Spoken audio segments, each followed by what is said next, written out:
Well, howdy there, folks. Welcome into the four-piece. Four little videos for me to react to in this one here today. First one up here, we're going to hear about tech layoffs, what's going on there. Oh man, I thought we were past the tech layoffs. Looks like not quite yet, okay? Then I want to hear about retail sales this morning. The numbers came out, and I want to get into that. I think that's an interesting subject. A lot of people are worried about the consumer, what's going on with the consumer. Retail sales, always a phenomenal thing to look at. I'm looking super forward to restaurant earnings, honestly, this earnings season as well. Very, very important. Want to see how the consumer is doing, right? We believe there's a recession coming, says this man from Guggenheim, so we'll hear what he has to say in regards to that. I want to react to that and give my opinions and perspectives.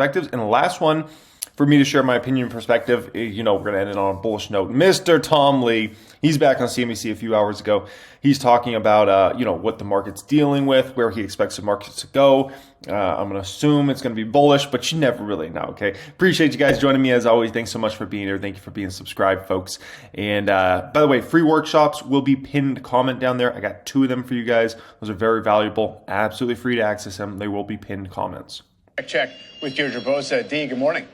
Good morning to you, Mike. Now, for a few months this year, tech employees, they could maybe relax a little. The AI hype cycle, it had given them cover from layoffs as companies raced to prove their AI propositions. Now, however, another shift is happening. LinkedIn just laid off nearly 700 employees. Qualcomm is planning to cut more than 1,200 jobs. There's also been a slew of layoffs at startups like Flexport, Stack Overflow, and Bandcamp. And it all raises the question, could more cuts be on the way? Megacap tech has been all in, of course, when it comes to investing in generative AI. There was Microsoft's deal with OpenAI, Amazon and Google, both pouring billions of dollars into Anthropic.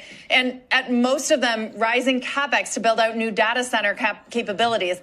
But as one analyst put it, the hype is here, the revenue is not. And the street is starting to notice, too, that tech spending discipline, epitomized by Zuckerberg's year of efficiency, may have been short-lived, leading some to wonder if the strong margin rebounds in 2023 will hold up. Take Meta, for example. B of A expects the company to guide to...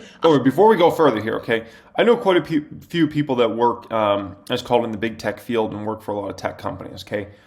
If you want to know where the job cuts specifically are coming in many of these companies, I can tell you where.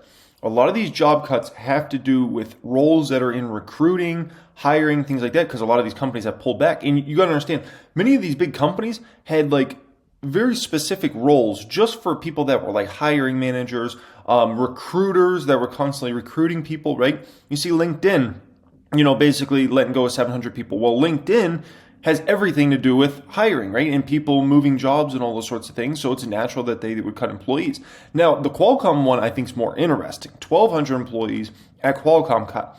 And what I believe is going on there, my personal opinion as a Qualcomm shareholder, I believe there's a huge slowdown in mobile. And Qualcomm's a massive player in mobile chips specifically. That's like their specialty. And the growth days of mobile, I don't want to say are over, but it's just not there anymore, right? Smartphones, they put up their numbers consistently now, but the great growth days of smartphones just, wow, can you believe how many smartphones were sold this year and this year? It's over now. Now they just put up consistent numbers. So over time, like there's not that exciting growth opportunity. Qualcomm needs something to come along that gives them that next big layer of growth, right? It's not there right now.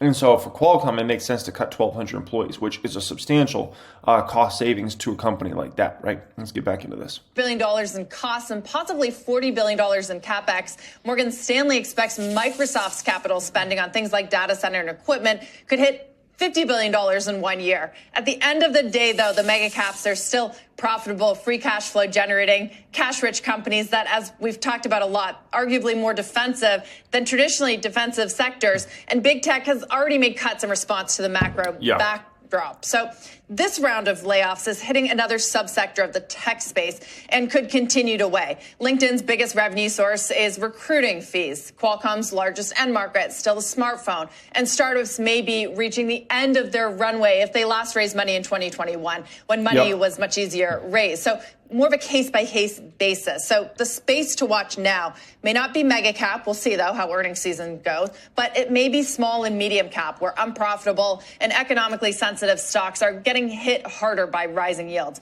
Names that rebounded in the first half of the year, they've lost momentum and backtracked over the last month. Here's a few names for you. Opendoor, Carvana, Affirm, Block, Chewy, all down between 10 and 30% over the last month. Of course, they were hit hard post-pandemic, but they did see some of a rebound earlier this year. That has pretty much disappeared in the back half of the year. Yeah, let me tell you guys about the absolute worst doomsday scenario for all those VC tech-related companies, okay?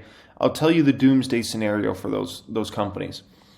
If 2024, for any reason, is a bad year in the stock market, it's going to be devastating to those companies because there's a lot of those companies that are starting to run low on cash. The VC space is much tougher than it was previously now to raise money. And a lot of these companies, I think, are looking to go public. Well, if the market's doing bad, you're not going public in 2024. You have no chance, right? And so that could put a lot of those companies in a very tough situation of trying to take it public and getting some ridiculously low valuation, or potentially facing bankruptcy, or potentially raising money from a VC, but it's at such a desperate price. And remember, if there's a finite amount of money to go around, especially during a tougher time, then people are tighter on capital, which means, you might not get that investment, and which means that startup that has, 80 employees, 250 employees could actually end up going under in that situation. So that would be the ultimate doomsday scenario for those guys. Alrighty, guys, let's hear about retail sales, and let's hear what's actually going on with the consumer. At the CME in Chicago, you got a little bit of time, because I know you got some thoughts ahead of it, Rick, and then the numbers, of course. Yeah, well, my thought is we're staircasing in interest rates. All Treasury yields yesterday traded higher than Friday's highest yields. Today, they're trading higher than yesterday's highest yields. That's called the staircasing when you're a technician. And it means that the markets are what I call guns hot. So you want to be very careful. Interest rates are on the move, and that move is higher. Retail sales hitting the wires for the month of September, expecting up 0.3 on headline, more than double, up 0.7%. To find a higher number than that, you have to go back to January when we were up 2.8, although we did have another 0.7 read in May. If we look at it in X autos, still very strong, up 0.6. Up 0.6. Well, in comparison, if you look at July was up 0.7. So you can see that's where it comps. We've had back-to-back up 0.6. If you strip out autos and gas, it still remains very strong, up 0.6. And if you look at the control group, which goes into other numbers up the economic food chain, it is also up 0.6. 0.6 are wild. Now, revisions are coming in. If you look at headline, which was 0.7, last month 0.6 moves up to 0.8. X autos 0.6 last month moves up to 0.9. X autos and gas goes last month from up 0.2 to up 0.3, and that control number I just gave you, which was up 0.6 in the current read, moves from up 0.1 last month to up 0.2. So we have much stronger numbers for September. August saw positive revisions across the board. Yields are moving higher. We're getting very close to challenging 480 in a 10-year. Currently at 478, it's up 7 basis points on the session. Okay, so what does all that mean that this gentleman just went over, and we'll finish hearing him out here? The bottom line is, in regards to everything we just heard there, the consumer is still holding up much better than anybody had anticipated, right? These numbers should not be this strong, given, what basically everybody's kind of predicted this entire year. And to see it there just means the economy is still much stronger than really anybody anticipated. Because if the economy was really that weak, if consumers were really pulling back, believe me, these numbers would be negative, and they would be negative in a major, major way. So nonetheless, the consumer's still out there and still participating. So, and certainly next year, if we could get inflation to stop being a problem, the consumer could actually be in a much better place, which would be exciting. 2-year, which is moving but not nearly as fast, which means we're taking some of the inversion out of the yield curve, put more steepening back in, currently trading 514. That's up 4 basis points. So we want to continue to keep in mind that all maturities, as I said, are trading higher than yesterday's yields. And should we close above 4 3/4 today, you most likely will see more follow through on a 10-year for the rest of the week. Andrew, back to you. Thank you, Rick. Meantime, our friend Steve Leisman has also been monitoring these numbers, trying to make sense of it. Help us, Steve. shaking my head here, Andrew. This is a wow. I want to give you a little context here. It was the strong consumer spending numbers from June reported on July 18th. And if you look back at the 10-year going back to that, that was the beginning of this surge in bond yields, this reassessment of third quarter growth that all of a sudden we were going to pop here in a big way, and we did, and it has been maintained. For context here, the consumer didn't have to do anything in the month of September to still have that 3 or 4% growth rate. Now that that number is even higher, the way it worked, June came up and it was a good number. July just had to be steady, August steady. Instead, it keeps going up. They revised up the prior. This is the consumer that just won't quit for reasons people are just not capable of understanding. And it was not gasoline station sales, which we expected some strength there. Instead, it was just, what was it, just 0.6, I think I saw. It was 0.9 on gas stations. People expected more than that. But across the board here, I'm looking at relative strength. Motor vehicles and parts up 1%. That was expected. Even that may be a little bit light, guys. Retail sales, non-store retail, the internet sales were strong. So we don't have a consumer that's going to quit here. And I just have to wonder how much of a problem that is for the Federal Reserve. And while I do that, I'm going to look at what happened to the probabilities of rate hikes. They are a bit stronger for December. And by the way, the new development here is people are starting to take a small gamble that if the Fed doesn't hike in December, it may... I don't think it's a problem for the Federal Reserve. I think worst case scenario is the consumer gets hit so hard, massive recession, massive job losses. Next thing you know, the Fed has to come in when inflation wasn't technically finished, right? And has to start lowering rates. That's actually worst case scenario.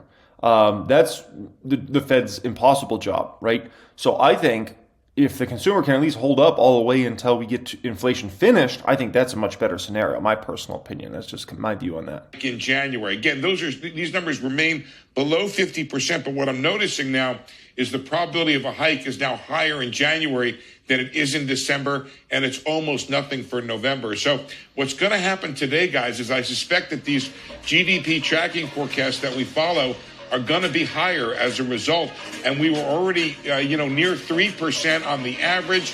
The Atlanta Fed was near 5%. They may yet go up further towards, I don't know what. Okay, before we get into this recession video and the Tom Lee video, I want to take a look at the market because I feel like the market switched massively. The market was super negative there.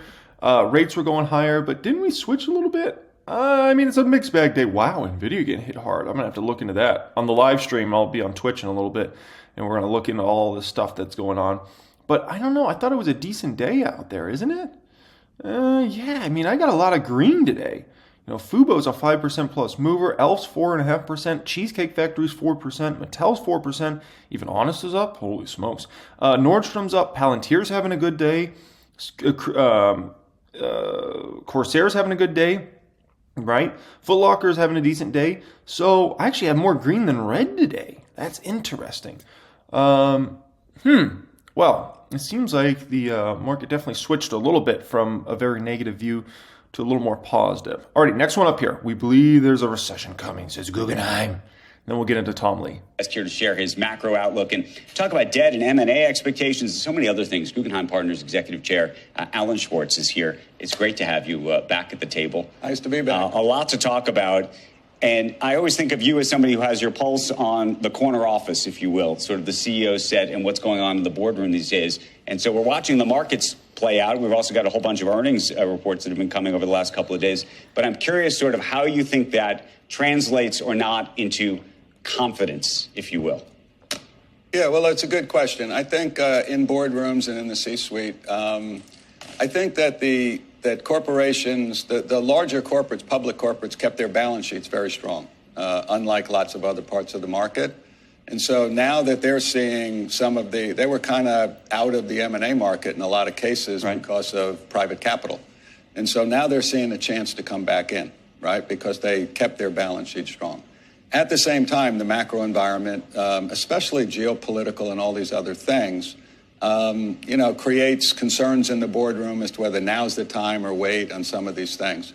So what we're seeing is we saw a big drop in M&A activity, right, when the capital markets tied up for a lot of the private sales. But Now you're seeing a lot of, let's say, discussions and activity beginning, clearly picking up from the corporate side that's seeing their opportunity to come in. But, how many of those will get across the line? Right. We're going to have to wait. But does that signal then that there's a confidence that we're not heading into a 2024 recession or soft landing? What does that mean? No, I find it's very interesting. They're not sure about the economy. And personally, I was in the camp that 23 we would not see a recession because of the strength of consumer balance sheets to start out and demographics, which people don't pay enough attention to. And so we didn't expect higher rates to hit consumption right away for a whole bunch of those reasons. On the other hand, in talking to Ann Walsh, our CIO, we keep an eye on what's happening in the banking and the financial markets. And what's happened is the duration risk that lenders and a number of borrowers took takes longer to be impacted by rising rates. But it's happening. There's a tightening in conditions. So we believe there's a recession coming. Now, by the way, before this gentleman goes further, why was everybody wrong about 23 and the recession, right? Every macroeconomist and everything, right? Now looking back, it's actually pretty simple why everybody was wrong. One, when you talk about the yield curve inversion, right? Usually from the time it inverts till the time you have a problem, many times you're looking at around 24 months or so. So right now, I think we're at about 16 months, I want to say, since the yield curve inverted, maybe 15 months or 16 months. So to predict that it was going to happen in 23 was just maybe a little premature, right? Fed lags catching up. From the time the Fed starts raising rates like crazy until it really starts to hit the economy, it usually takes kind of in it's 1 to 3 years, right? So you can say the average is 2 years. Well, if the Fed starts raising rates like crazy in 2022, then the Fed lags aren't likely to catch up in 23. It's a higher probability it catches up to us in 24 or 25 if you want to push out there, right? Which you could make an argument for 25, maybe it catches up with us just for the mere fact that we had so much stimulus and so much money pumped into the system prior to the Fed starting to raise rates like crazy, which is something we haven't traditionally had. So that could take much longer for the Fed lags to kind of catch up, right? And that's probably one of the many reasons you're seeing retail sales and things like that actually really strong right now. So I don't know. These are just all things to consider. But yeah, I think that's why the 2023 prediction of, it's going to be devastation like everybody was predicting, it just didn't play out because it was just too early. It didn't make sense. Nothing on a data basis made sense for that call when you really look back at it. I don't know how deep. It's hard to know. Going back to your question, though, just to set that up for that, going back to that question, I think that a lot of companies are looking now strategically for the long term. Right. And they're really not just looking to consolidate, although certain areas are. They're really looking to get the capabilities and the technologies that they need for the very changing environment they're looking at. And so a lot of the deal activity will not be dependent on the economy unless there's some big, disruptive wave. How much of the hesitation is just, look, if you're a corporate, you got to answer for the price you pay. So you don't want to pay too much and look like a dummy.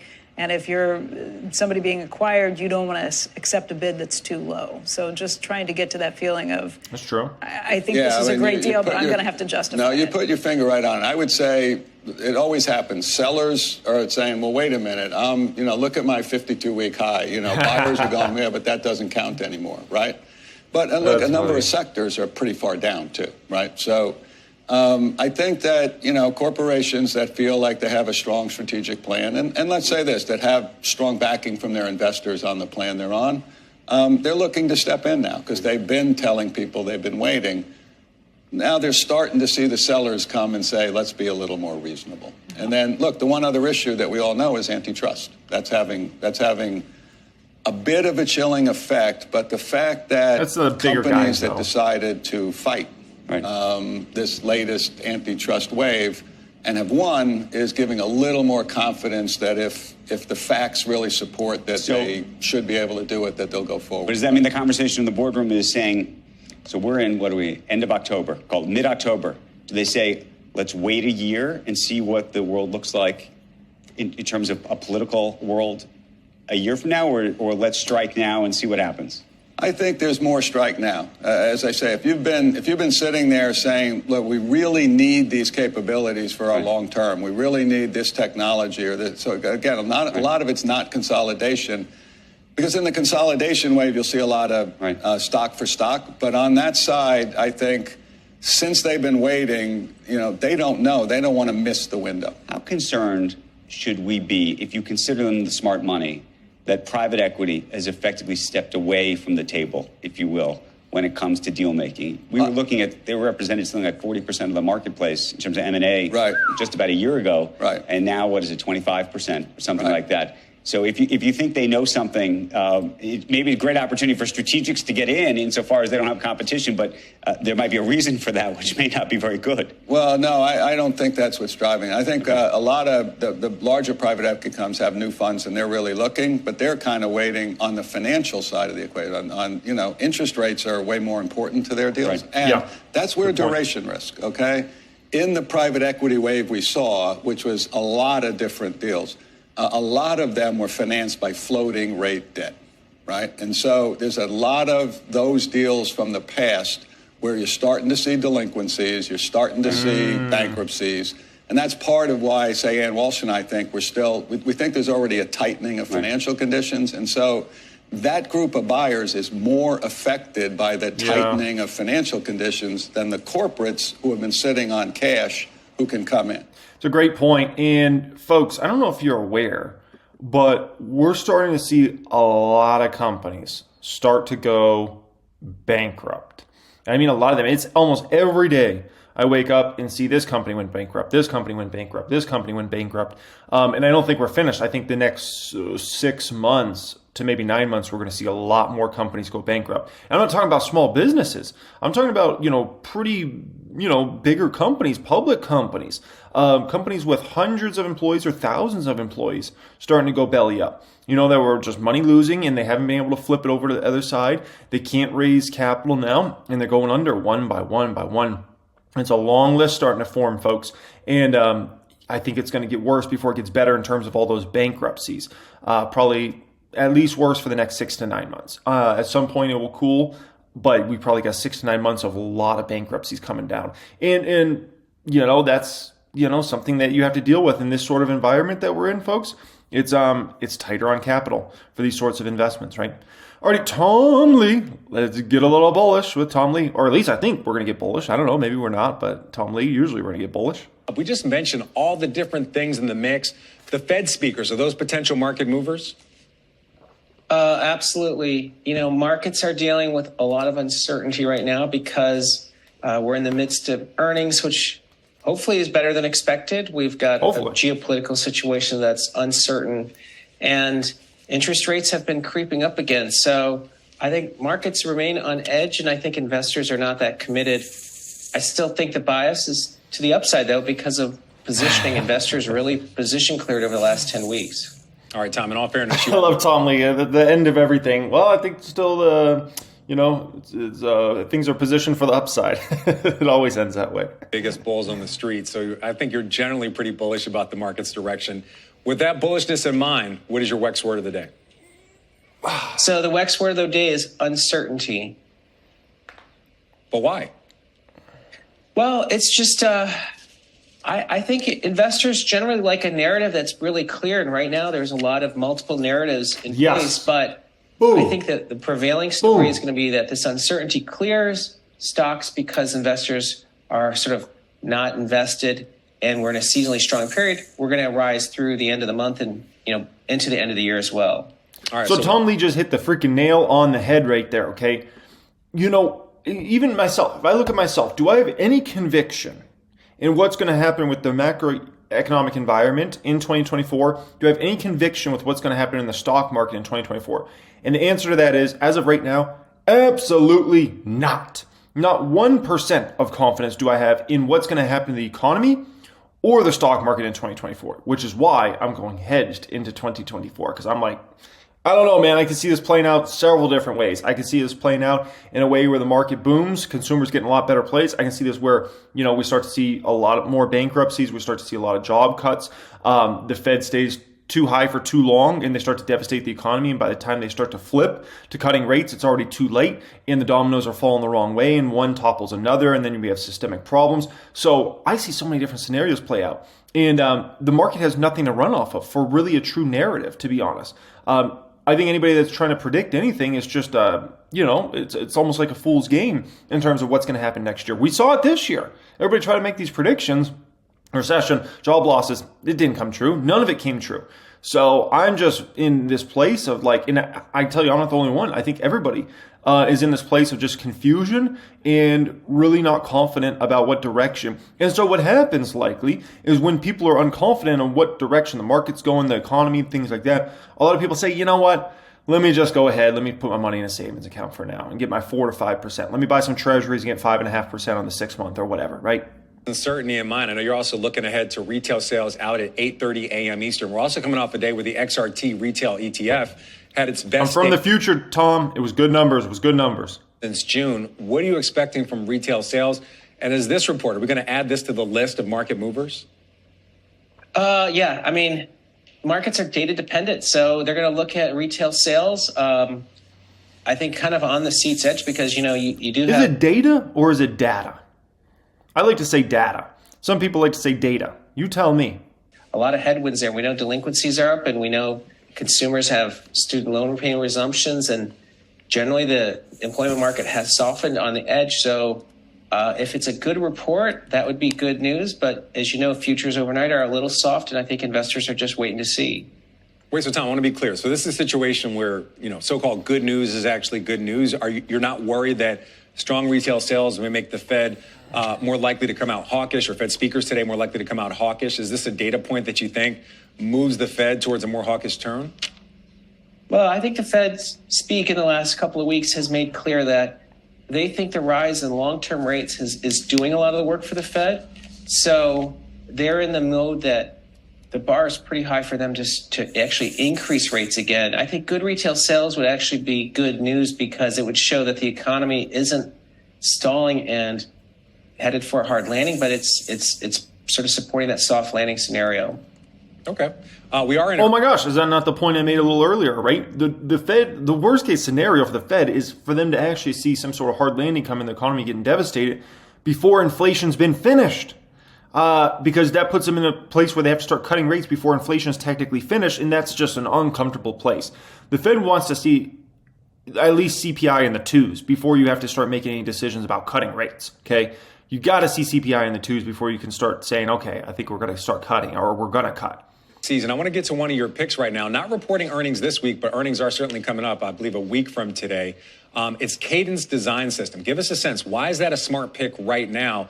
As you just mentioned, we are in a higher for longer environment. Well, Cadence is one of the most important companies in terms of helping design high-end chips. They do EDA and systems integration. In this world where there's almost continuous demand for AI and shortages of chips, they're one of the key players in terms of designing software, and it's one of the least known. So to us, this is a steady grower with multiples that can expand and very good earnings visibility. Interesting. It's the kind of stock you want to own, especially if you're expecting a year-end rally. And again, it's one of our super granny shots as well. All right, really quick, I have to ask everybody about this because it's higher for longer. Look at the valuation on Cadence, 46 times forward earnings, even higher than NVIDIA at 35 times earnings.